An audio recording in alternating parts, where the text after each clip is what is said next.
Depuis qu'on a fait cette formation, je me sens beaucoup moins stressée. J'ai pas d'appréhension à travailler en salle de naissance. Je me sens plus efficace, j'ai l'impression d'avoir plus de compétences et de faire une meilleure prise en charge. Je vais la table, t'as mis la table? Voilà. Ça y est, Allez, c'est bon. appuyez sur l'animation. Allez, je fais les 5 insufflations. Voilà. 2, 3.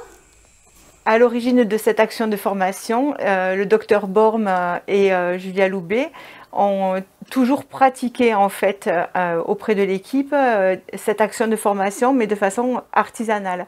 Et elles se sont rendues compte des effets positifs sur l'ensemble de la qualité de travail, mais il manquait de la méthode. Donc elles ont toutes les deux suivi ensemble un DU de simulation qui a été financé par le plan de formation de l'établissement. Dès le départ, c'était une volonté de travailler en binôme.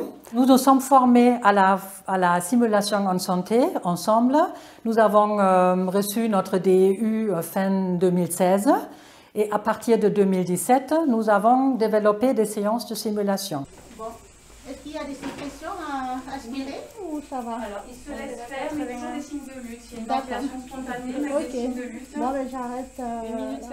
Ce que j'ai apprécié dans cette formation, c'est déjà de connaître les formateurs. C'est-à-dire qu'on va avoir des formateurs avec qui on travaille quotidiennement. Voilà, j'ai fait ça, qu'est-ce que tu en penses? Est-ce que c'était comme ça qu'il fallait faire, etc. Donc, et ça, c'est un échange perpétuel. Depuis que j'ai fait la formation, j'en reparle souvent avec eux. Donc ça, c'est appréciable. Et après, ce que j'ai trouvé bien sur cette formation, c'est qu'elle est très courte, synthétique. Et c'est vraiment des points clés qui vont marquer l'esprit et que j'ai l'impression d'avoir retenu depuis le début, que j'oublie pas. Nous avons choisi la méthode de simulation en santé parce que c'est une technique pédagogique qui permet de mettre en situation l'apprenant. Il y a l'accessibilité de tous les soignants, ils peuvent tous participer. Et un autre point fort, c'est que l'environnement peut être le lieu même du travail. Donc la formation se déroule dans nos locaux, dans notre salle de réanimation, avec les professionnels qui travaillent dans le service de néonatologie et de maternité. Donc ça va être les sages-femmes, les puéricultrices, les auxiliaires de puériculture, les aides-soignantes, internes et pédiatres.